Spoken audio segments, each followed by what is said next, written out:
Welcome back to the New Jersey Morning Show. I'm Lisa Marie Falbo. Today, we are joined by a former Navy helicopter pilot and federal prosecutor who has served New Jersey's 11th Congressional District in the U.S. House of Representatives since 2019. Recently, she made headlines by announcing her bid to become the next governor of New Jersey. Please welcome Congresswoman Mikie Sherrill to the show. Mikie, happy holidays. Happy holidays to you. Thanks so much for having me. Congratulations on this big step forward in your career. What inspired you to take this step and run for governor of the Garden State?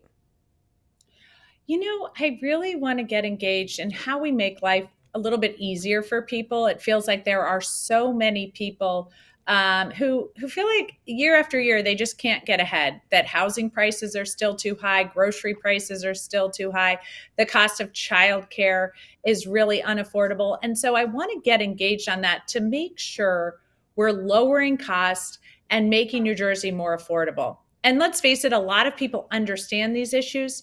But what I think we need and what I think I bring is a fresh perspective and a new generation of leadership.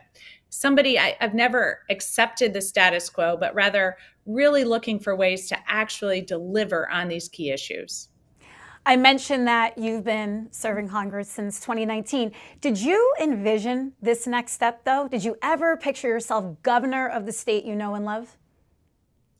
I didn't even envision myself in Congress until I ran. That had not been the path that I thought I would take. And yet, I have to say, I have really so loved public service. I love figuring out ways to make people's lives better. I love new challenges too. I have to say that when I first got into Congress, I was told you'll never get anything done for a while. You're a freshman member, it's too hard. And yet, by only my second term in Congress, I was named the most effective lawmaker from New Jersey. So I love to not, like I said, not accept the status quo, but rather figure out how we can get something accomplished, how I can deliver. So you mentioned the issues affecting citizens here in New Jersey. How do you see yourself addressing and making action with these issues? I think if you're wondering how I would be as governor, you can look at a lot of the work I've done as a member of Congress. So, fighting hard to lower taxes by getting a fix in for the state and local tax deduction cap twice through the House of Representatives. Making sure we're making those federal investments into infrastructure like the Gateway Tunnel project, the most important infrastructure project that the nation is funding right now. But also working hard on efforts to address housing prices. So putting forth legislation as I'm working on to support development in brownfields or developing business parks and office parks which are being underutilized, ensuring we're supporting startup costs for mom and pop grocery stores so we can add competition into the market and drive down costs while at the same time addressing the issues of food deserts. Working with the Senate and Senator Warren on making sure nobody pays more than 7% of their income on childcare costs, which is such a huge piece of how people decide whether or not to go back to work. And it's really impacting our economy at this point. So these are all the things I've been working on in Congress, a constant focus on how do I make people's lives easier? How do I lower cost? How do I ensure that families here in New Jersey can get ahead? How do you envision working with those across the aisle? Obviously, the presidential election, New Jersey surprised a lot of people with just how people voted, especially in Passaic County. So how do you combat that? I was really pleased to see that even in this tough kind of election, how much support I received in the election. And I think that's because I've always done that. If you're trying to address flooding in my district, floodwaters don't determine whether or not you're a Democrat or a Republican. It's just everybody is impacted by that. People who are looking to steal your car aren't knocking on doors or making sure what your voter registration is before they determine which cars to steal. These are broad-based concerns in my district. I've always worked with people who just want to solve these types of issues in the district. So We have a task force to address flooding with a lot of Democratic and Republican mayors.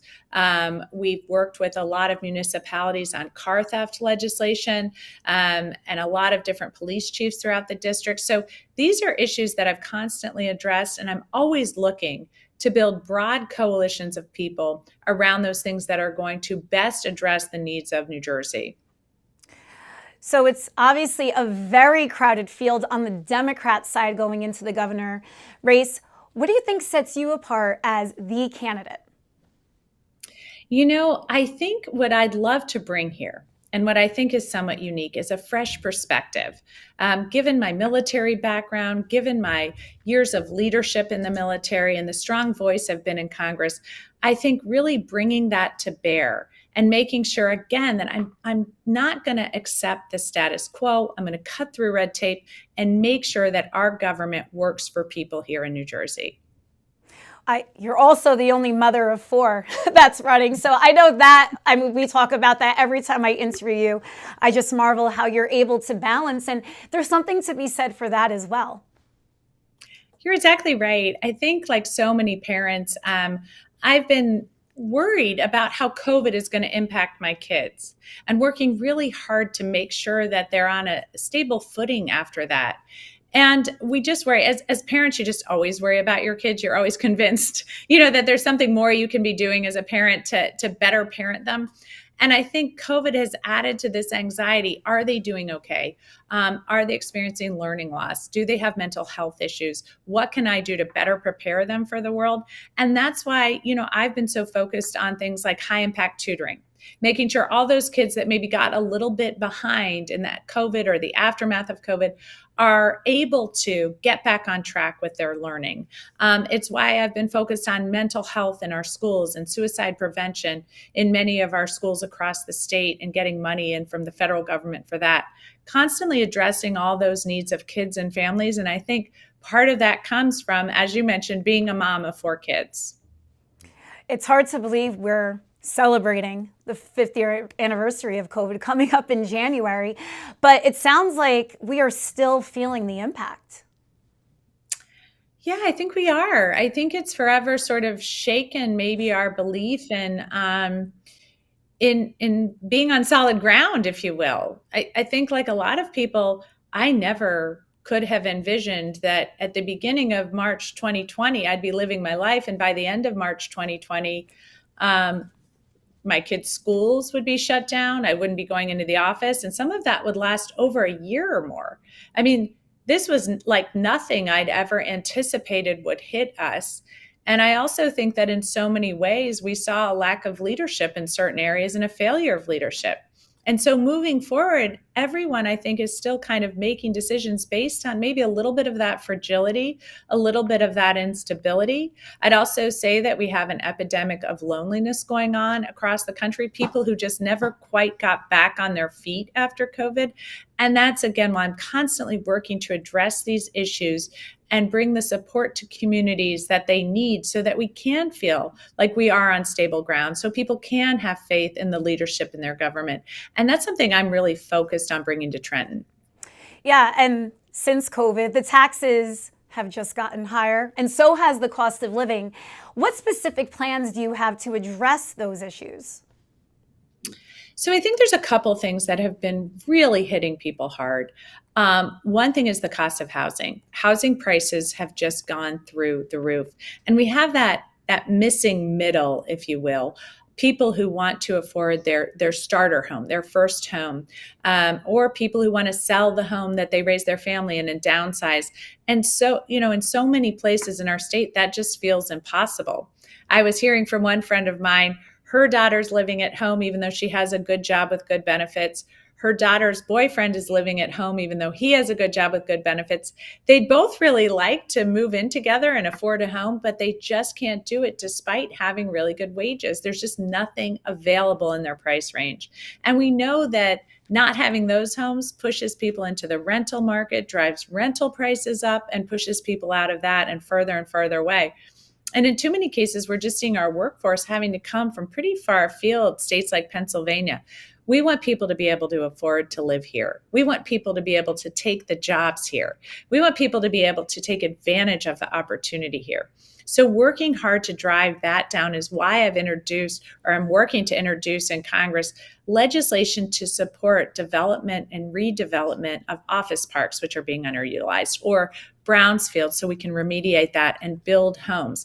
We're a densely populated state, so we need to take advantage of some of the already developed areas to build out the houses that we need. I've also have a piece of legislation to address grocery store prices to really push into those startup costs. So mom and pop grocers can start new grocery stores, which will drive down costs as you add competition into the market, but at the same time will allow food deserts to take advantage of this legislation so that they can open up small grocery stores in areas that don't have access to fresh produce, for example, and drive down costs at the same time. So these are some of the things I'm working on. I want to continue to bring those into New Jersey so we can continue to work on that affordability piece. Finally, as you gear up for a very busy 2025 potentially, what's the one message you want voters to take away from your campaign? I think a new perspective, a new generation of leadership, not accepting the status quo, really making sure that I'm doing everything I can to break through the red tape and deliver for families. All right. Well, Congresswoman Sherrill, it's always a pleasure to be joined by you. Thank you so much. And we'll be watching your campaign. That sounds great. And thanks so much for having me on. I appreciate it. And happy Thanksgiving. Happy Thanksgiving. Up next, how a procedure at an Ocean County hospital helped a local Santa Claus get back on his sleigh.